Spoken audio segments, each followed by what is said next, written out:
South Korean teachers hold a mass protest after suicide highlights pressures from parents.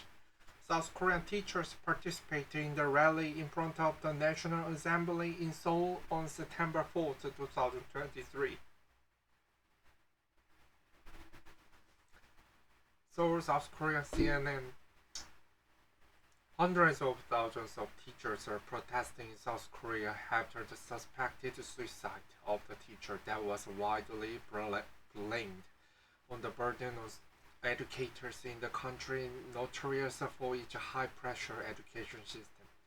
Angry teachers say they face overly harsh demands and even harassment from aggrieved parents, and they're calling for legal reform and greater protections.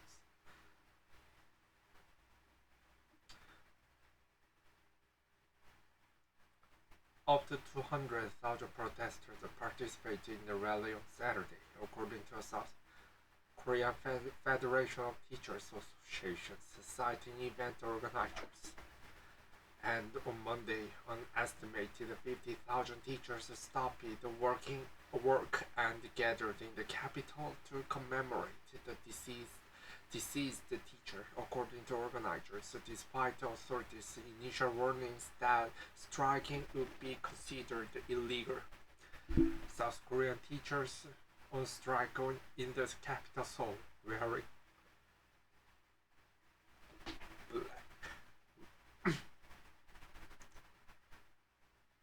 wearing black in tribute to the teacher who died on September 4th, 2023. The teacher had taught first grade homeroom at the Sewi Elementary School in Seoul and died on campus on July 18th, according to an August announcement from the country's education ministry and the Seoul Metropolitan Office of Education, who conducted an investigation into the death. They did not name the teacher. 2 days after her death, the Metropolitan Education Office Superintendent Cho Young said the teacher had made the unfortunate decision to take an extreme choice, common euphemism in South Korea for suicide. Cho said police are still investigating but acknowledge the reality that teachers' legitimate educational activities are not protected and argued special measures to provide teachers more legal and institutional protections. Mourners walk past the funeral wreath in front of the main gate of Seoul Sewi Elementary School in Seoul on September 4th, 2023. After launching an investigation, education authorities addressed several rumors that had circulated on social media, including claims that the dispute between two students had played a factor in the teacher's death. The parents of both the students involved had attended a meeting with the teacher, the Education Vice Minister said in August when authorities announced their findings. The teacher had received multiple phone calls from the one parent and had felt uncomfortable and anxious about how the parent found out their personal mobile number, he said. However, the vice minister added it was not yet clear whether the teacher had faced any verbal violence from the parent. Based on the teacher's diary and the result of the interviews with their colleagues, the investigation found out the teacher had problematic students and was having difficulties running the homeroom, and the teacher had a lot of work as it was the beginning of the semester, he said. Authorities did not provide further details, including the teacher's cause of death or what led up to it. Teachers targeted. The death served as the tipping point for many teachers and education staff across the South Korea who have long complained about feeling unable to discipline their students for fear of retribution. Several other recent reports of teacher suicide have fueled that growing anger, with several weeks of ongoing protest before Monday's strike. Government data shows 100 public school teachers in South Korea, mostly elementary school teachers, killed themselves from January 2018 to June 2023. The data does not specify what factors contributed to their death, and it is unclear how many of those suicides are linked to the individual's jobs. But many in the education community have blamed the controversial child abuse law that was introduced in 2014. Under the law, anybody who suspected a case of child abuse can report it to the authorities without needing to provide evidence. Authorities may then investigate the claim, including visiting the alleged site of abuse, in this case the schools, and questioning relevant parties. Teachers say they can be unfairly targeted by parents who feel their child have been slighted, at times endangering their jobs. In a survey by the Korean Teachers and Education Workers Union, more than 60% of the 6,243 respondents said they had either personally been reported for child abuse or know another teacher who had. South Korean teachers holding signs that call for truth to commemorate the death of the teacher in school on September 4th. The current Child Abuse Prevention Act registered the teaching and guidance of teachers in the classroom, said one woman participating in the strike on Monday, who CNN is not naming for privacy reasons. Of course, the majority of teachers and parents are good, but some parents abuse this law and sue teachers for child abuse, said the woman, who said she was an elementary school teacher. Another woman at the strike, who also declined to be named, said he had been teaching for 10 years.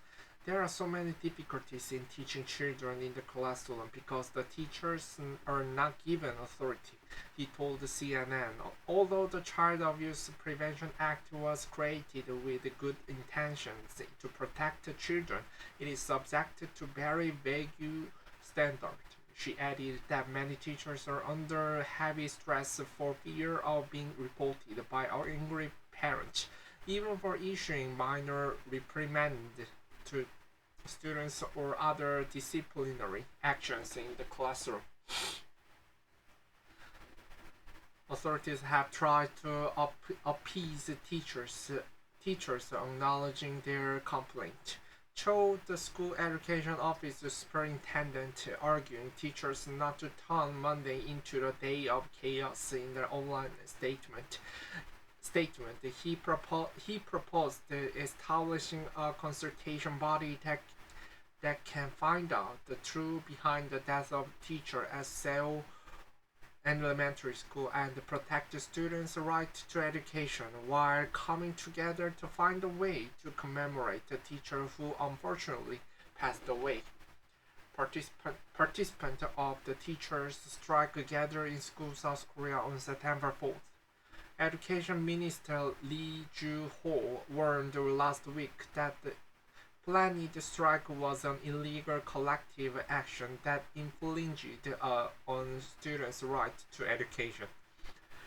But he adopted a more conciliatory tone in a separate statement on Sunday, saying he had listened to teachers' desperate cries, and that he would not hold any participant responsible during the Monday strike. The ministry has prepared a comprehensive plan to restore and strengthen the protection of teaching rights and to improve the unreasonable system that has caused them, Lee wrote. adding that the ministry has asked the government to quickly register laws so that their teachers' reasonable education activities could be distinguished from child abuse crimes. Even President Yoon has weighed in, telling his advisors in the meeting on Monday, we should take the voices raised by teachers last week seriously and make every effort to establish teaching authorities and normalizing the educational field, according to a statement from the presidential spokesperson's office. Call for change. But protectors and teachers say they won't be satisfied until the child abuse law is amended. We will protect the teachers and make changes so that not one more teacher chooses to take their life, said one of the protest groups. Everyone together as one, according to Reuters. Outside the school where the teacher died, mourners on Monday placed the funeral wreaths and white flowers and wrote messages on the wall of posting Dutch. The protests focus on teacher suicide, reflect broader mental health issues in South Korea, and the long-standing criticism of its grueling education system. South Korea has the highest suicide rate among OECD nations, with that rate increasing among teenagers and young adults in their 20s, according to the country's health ministry. Many teenagers cite education as their biggest worry, with most Korean students going straight from regular school to extra tutoring at private cram schools every day before continuing to study by themselves until late at night. That stress extends to parents, many of whom start pouring money into their children's educations from the time they can walk. In 2022, South Koreans spent a total of 26 trillion won, almost $20 billion, on private education, according to the Ministry of Education. And in a survey this year by the Korean Federation of Teachers Associations, which included 6,751 respondents working as teachers from kindergarten to universities, according to across the country, only 23.6% expressed satisfaction with their teaching jobs, an all-time low, having fallen from nearly 68% in 2007, the group said.